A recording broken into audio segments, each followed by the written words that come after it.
Welcome to Bible study. We're looking in the summer months at some of the missing bits that are in between the Sunday morning readings in the Gospel according to St. Matthew. This week, we actually have a fairly lengthy section. 25 verses of chapter 11 get omitted. We skip over from the end of Jesus' words to his disciples, in which he tells them that whoever welcomes you welcomes me. That passage we talked about last Sunday in the sermon for a few minutes. We skip all the way down to Jesus thanking his Father for revealing these things to children. He's going to talk about rest on Sunday, a really appropriate word for this generation. But in between, we get two distinct sections of the Gospel according to Matthew. The first one is a recollection of John the Baptist. Now, here we have illustrated one of the reasons why we're skipping this, and that is because we already heard it.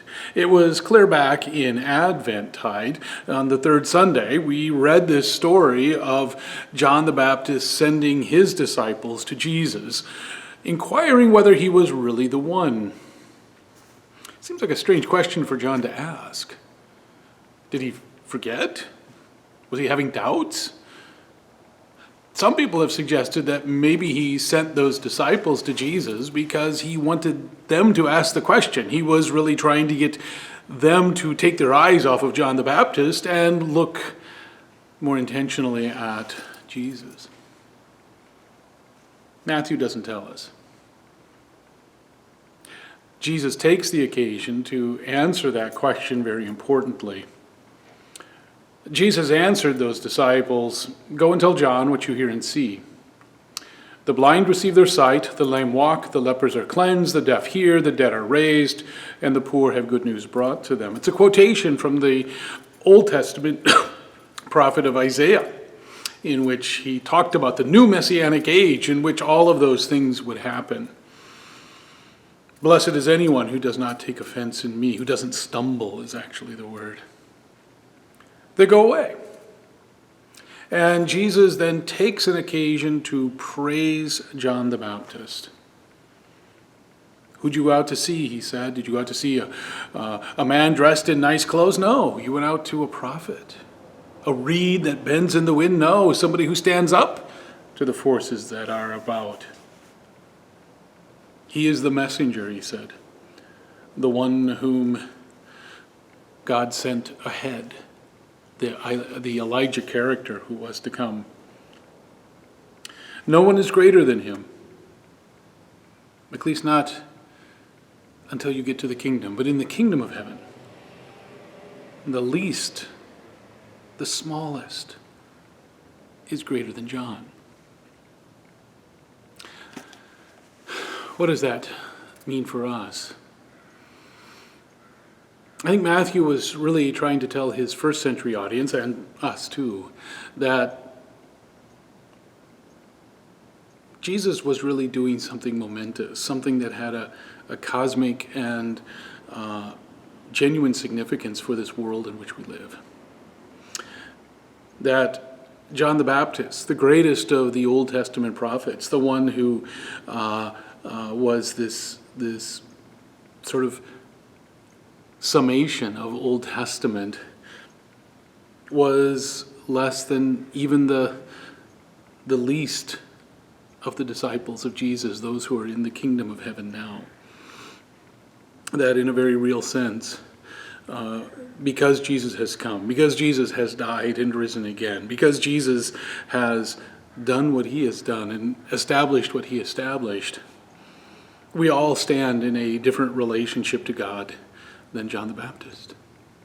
And Jesus says, even that newborn child who has just been washed in the waters of baptism, the least of those in the kingdom, is greater than John.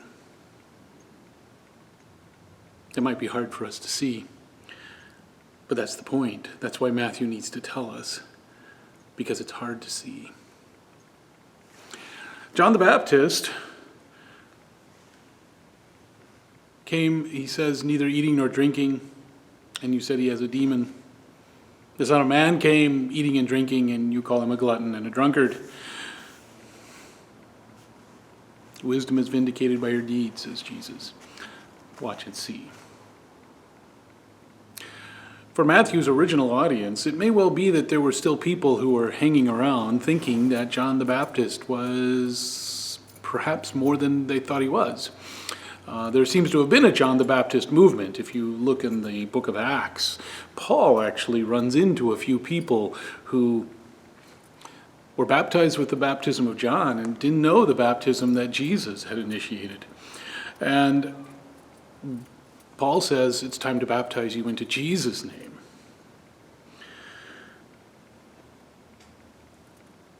After Matthew gets done with this, he has Jesus turn to the cities of Capernaum, Nazareth, Chorazin, Bethsaida, the villages of the Jewish population in Galilee.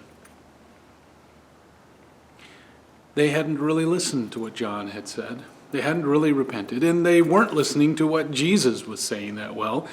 They weren't even listening to what his disciples were saying as he sent them out. Woe to you, Chorazin! Woe to you, Bethsaida!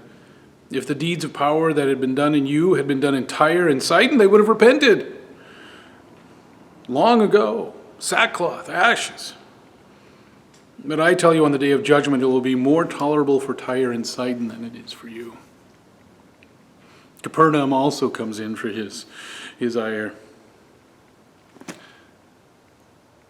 In both of these little texts,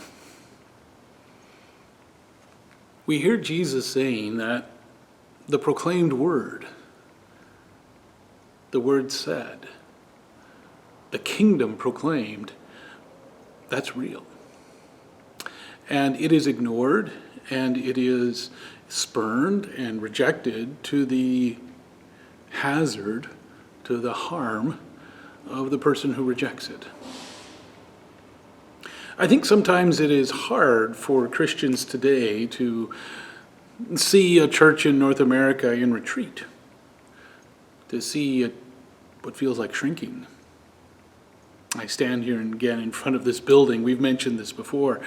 And there was a day not that many years ago, in living memory of some members of this congregation, when you needed a place this big. In fact, you had 2 services in here.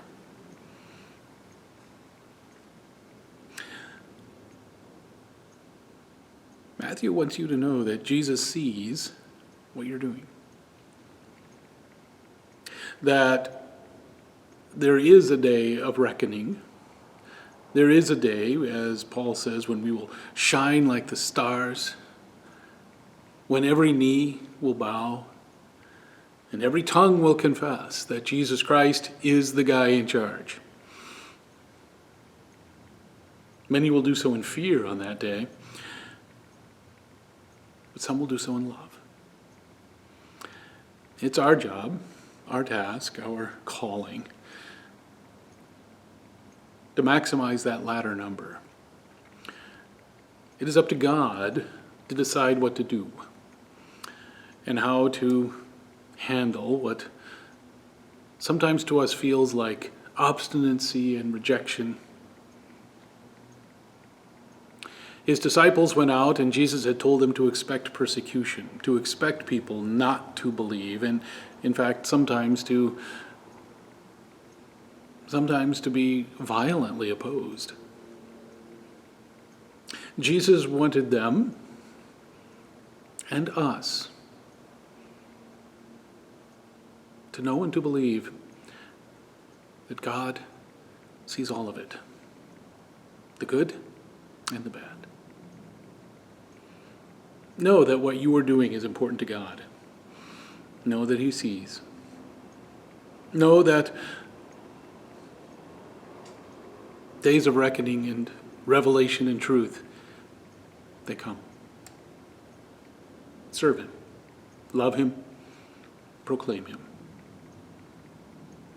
Take care.